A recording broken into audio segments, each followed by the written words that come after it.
ನಾವು ಈ ಸಂಚಿಕೆಯಲ್ಲಿ ಮಕ್ಕಳ ಡಿಜಿಟಲ್ ಅಡಿಕ್ಷನ್ ಬಗ್ಗೆ ತಿಳ್ಕೊಳ್ಳೋಣ, ಮತ್ತೆ ಅದನ್ನ ನಿಭಾಯಿಸೋದು ಹೇಗೆ ಅಂತಲೂ ತಿಳ್ಕೊಳ್ಳೋಣ. ಮೊಟ್ಟ ಮೊದಲನೇದು, ಮಕ್ಕಳಲ್ಲಿ ಅಡಿಕ್ಷನ್, ಅದು ಎಸ್ಪೆಷಲಿ ಡಿಜಿಟಲ್ ಅಡಿಕ್ಷನ್ ಹೇಗಾಗುತ್ತೆ, ಅದಕ್ಕೆ ಪ್ರಮುಖ ಕಾರಣ ಏನು ಅನ್ನೋದನ್ನ ಫಸ್ಟ್ ತಿಳ್ಕೊಳ್ಬೇಕು.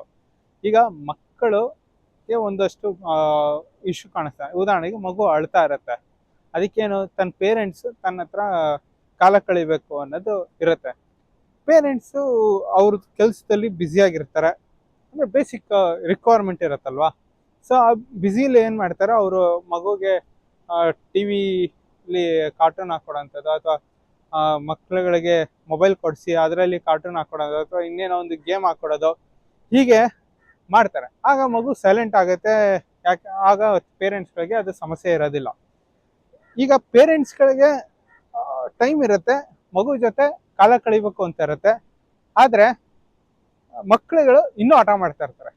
ಈಗ ಅವ್ರಿಗೆ ಮಕ್ಕಳುಗಳಿಗೆ ಪೇರೆಂಟ್ಸ್ ಬೇಕಾಗಿರಲ್ಲ, ಅದ್ರ ಬದಲು ಅವ್ರಿಗೆ ಆ ಟಿ ವಿನೋ ಅಥವಾ ಮೊಬೈಲೋ ಬೇಕಾಗತ್ತೆ.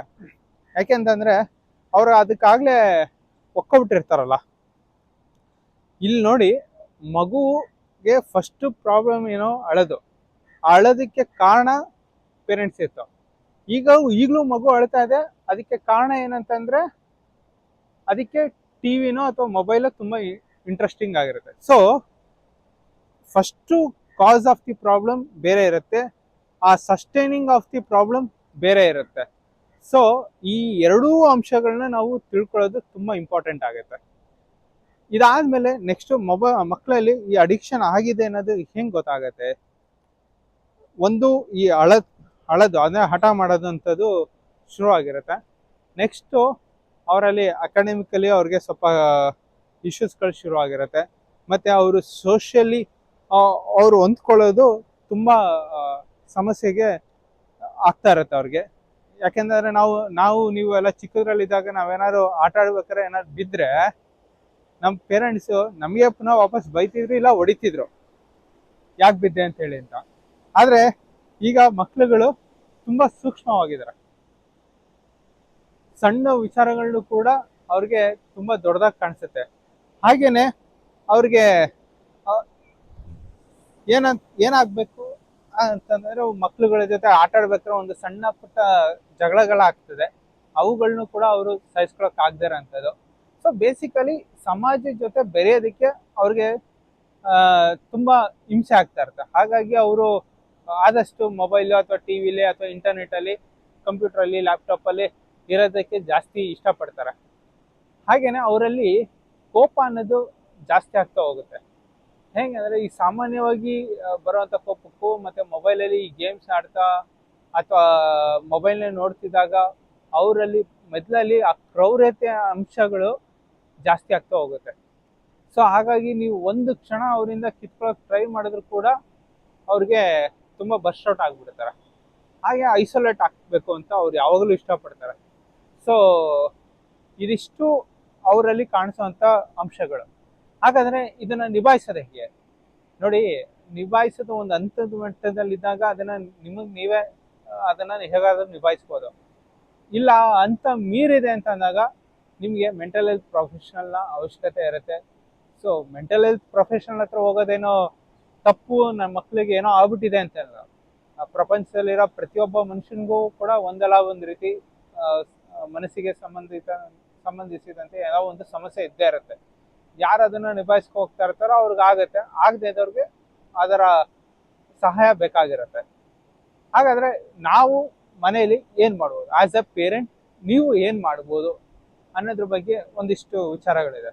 ಒಂದು, ನೀವು ಈ ಬೇರೆ ಸ್ಕ್ರೀನ್ ಆ್ಯಪ್ಸ್ಗಳನ್ನೆಲ್ಲ ಉಪಯೋಗಿಸ್ಕೋಬೋದು,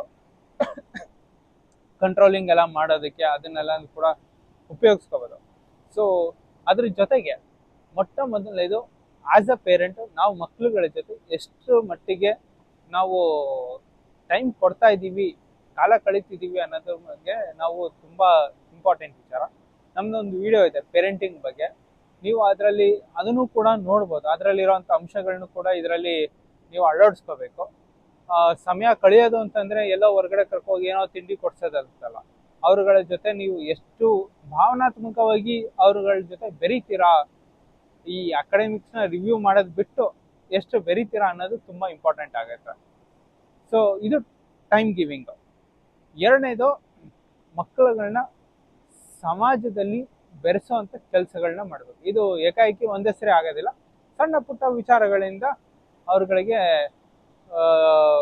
ಬೆರೆಸ್ಬೇಕು. ಹಾಗೆ ಅಡ್ವೆಂಚರಸ್ ಆಕ್ಟಿವಿಟೀಸ್ ಅಥವಾ ಏನೋ ಒಂದು ಸಮಥಿಂಗ್ ನ್ಯೂ ಫಿಸಿಕಲ್ ಆಗಿ ಅವರು ಕಲಿಯೋಂಥ ಒಂದಷ್ಟು ಆಕ್ಟಿವಿಟೀಸ್ಗಳಿಗೆ ಅವ್ರಿಗೆ ತೊಡಗಿಸ್ಬೇಕು. ಮತ್ತೆ ಪ್ರಕೃತಿನ ಪರಿಚಯ ಮಾಡಿಸ್ಬೇಕು ಅವ್ರಿಗೆ. ಆ ಪ್ರಕೃತಿಯ ಪರಿಚಯ ಮಾಡಿಸೋದ್ರ ಜೊತೆಗೆ ಈ ಸಮಾಜದ ಜೊತೆ ಬೆರೆಸೋದು ಮತ್ತೆ ಅಡ್ವೆಂಚರಸ್ ಆಕ್ಟಿವಿಟೀಸ್ ಅವ್ರಿಗೆ ರಿಯಲೈಸೇಷನ್ ಆಗುತ್ತೆ. ಏನಂತಂದ್ರೆ ಪ್ರಕೃತಿ ಚೆನ್ನಾಗಿರೋದೆ ಈ ಮೊಬೈಲ್ ಅಥವಾ ಡಿಜಿಟಲ್ಗಿಂತನೂ ಕೂಡ ಅದು ಚೆನ್ನಾಗಿದೆ ಅಂತ ಅನ್ಸಕ್ ಶುರು ಆದಾಗ ಕ್ರಮೇಣವಾಗಿ ಅವರು ಅದ್ರ ಜೊತೆ ಬೆರೆಯಕ್ಕೆ ಶುರು ಮಾಡ್ತಾರೆ. ನಾನು ಅಡಲ್ಟ್ಸ್ ವಿಡಿಯೋದಲ್ಲಿ ಹೇಳ್ತಿದ್ದೆ, ಈ ನ್ಯಾಚುರಲ್ ಆಸ್ಪೆಕ್ಟ್ಸ್ಗಳು ಯಾವುದು ಕೂಡ ಅಡಿಕ್ಷನ್ ಆಗೋದಿಲ್ಲ, ಅದು ನಮಗೆ ಮನಸ್ಸಿಗೆ ಉಲ್ಲಾಸ ಕೊಡುತ್ತೆ ಅಂತೇಳಿ. ಸೇಮ್ ಟು ಸೇಮ್ ಇವುಗಳು ಏಕಾಏಕಿ ಒಂದೇ ಸರಿ ಎಲ್ಲವೂ ಕೂಡ ಆಗೋಗೋದಿಲ್ಲ ಒಂದು ರಾತ್ರಿಯಲ್ಲೇ. ಇದಕ್ಕೆ ಟೈಮ್ ಹಿಡಿಯುತ್ತೆ. ಮತ್ತೆ ಮತ್ತೊಂದು ವಿಚಾರ ಏನಂತಂದ್ರೆ, ನೀವು ಗಮನಿಸ್ಬೇಕಾಗಿರೋದು, ನಿಮ್ಮ ಮಕ್ಕಳು ನಿಮಗೆ ತುಂಬ ಚೆನ್ನಾಗಿ ಗೊತ್ತಿರ್ತಾರೆ ಹೊತ್ತು ಯಾರೋ ಒಬ್ರು ಮೆಂಟಲ್ ಹೆಲ್ತ್ ಪ್ರೊಫೆಷನ್ಸ್ ಅಥವಾ ಹೊರಗಡೆ ಇರೋ ವ್ಯಕ್ತಿಗಳಿಗೆ ಗೊತ್ತಾಗೋದಿಲ್ಲ. ಮೆಂಟಲ್ ಹೆಲ್ತ್ ಪ್ರೊಫೆಷನಲ್ಸ್ ಹತ್ರ ಹೋದಾಗ ನಿಮ್ಮ ಮಕ್ಕಳನ್ನ ಅವ್ರು ಅರ್ಥ ಮಾಡ್ಕೊಂಡು ಅದಕ್ಕೆ ಸ್ಟ್ರಾಟಜಿ ಮಾಡಲಿಕ್ಕೆ ಸಾಕಷ್ಟು ಸಮಯನೂ ಬೇಕಾಗತ್ತೆ. ಅದು ಪ್ರೊಫೆಷನಲ್ ಆಗಿ ಮಾಡ್ತಾರೆ ಅವರು. ಅದಕ್ಕೆ ಅದರದೇ ಆದ ಒಂದಷ್ಟು ಟ್ರೈನಿಂಗ್ ಇರುತ್ತೆ. ಆದರೆ ನಮ್ಮ ಫ್ಯಾಮಿಲಿ ಫ್ರೆಂಡ್ ಅಥವಾ ನಮ್ಮ ರಿಲೇಟಿವ್ ಯಾರೋ ಒಬ್ರು ಪುಕ್ಸಟೆ ಸಜೆಷನ್ಸ್ ಕೊಡ್ತಾರಲ್ಲ, ದಯವಿಟ್ಟು ಅಂಥವುಗಳಿಗೆ ನೀವು ಗಮನನೂ ಕೊಡಕ್ಕೆ ಹೋಗ್ಬೇಡಿ. ಯಾಕಂದ್ರೆ ನಿಮ್ಮ ಮಕ್ಕಳು ನಿಮಗೆ ಗೊತ್ತಿರ್ತಾರೋ ಹೊತ್ತು ಅವ್ರಿಗೆ ಗೊತ್ತಿರೋದಿಲ್ಲ. ಮತ್ತೆ ಪ್ರತಿಯೊಂದು ಮಗು ಕೂಡ ಬೇರೆ ಇರುತ್ತೆ. ಅವ್ರ ಮಕ್ಳಿಗೆ ಅಥವಾ ಇನ್ಯಾರ್ದೋ ಮಕ್ಳುಗಳಿಗೆ ಆಗಿರೋಂಥ ವಿಚಾರ ಅಥವಾ ಸಕ್ಸಸ್ ಆಗಿರೋಂಥ ವಿಚಾರ ನಿಮ್ಮ ಮಕ್ಳಿಗೆ ಆಗೋದಿಲ್ಲ. ಸೊ ನಾವು ಕೊಡುವಂಥ ಸಜೆಷನ್ಸ್ಗಳನ್ನ ನಿಮ್ಮ ಮಕ್ಳುಗಳಿಗೆ ಹೇಗೆ ಅಪ್ಲೈ ಆಗುತ್ತೆ ಅನ್ನೋ ರೀತಿಲಿ ಅದನ್ನ ಮಾಡಿಫೈ ಮಾಡಿ ನೀವು ಇಂಪ್ಲಿಮೆಂಟ್ ಮಾಡಬೇಕಾಗತ್ತೆ. ಜೊತೆಗೆ ಮೆಂಟಲ್ ಹೆಲ್ತ್ ಪ್ರೊಫೆಷನಲ್ಸ್ನ ಸಹಾಯ ತಗೊಳ್ಳೋದು ತುಂಬ ಇಂಪಾರ್ಟೆಂಟ್ ಆಗುತ್ತೆ. ಅದು ಕ್ವಾಲಿಫೈಡ್ ಮೆಂಟಲ್ ಹೆಲ್ತ್ ಪ್ರೊಫೆಷನಲ್ಸ್ಗಳ ಜೊತೆ. ಯಾರ್ದೋ ಒಬ್ರು ಮಾತು ಕಟ್ಕೊಂಡು ಅದು ಇನ್ನೇನೋ ಒಂದು ಸಮಸ್ಯೆ ಆಗೋದಕ್ಕಿಂತ ಹೆಚ್ಚಾಗಿ ನೀವು ಸರಿಯಾದ ಮಾರ್ಗಕ್ಕೆ ಹೋಗಿದ್ರೆ ತುಂಬ ಒಳ್ಳೇದು.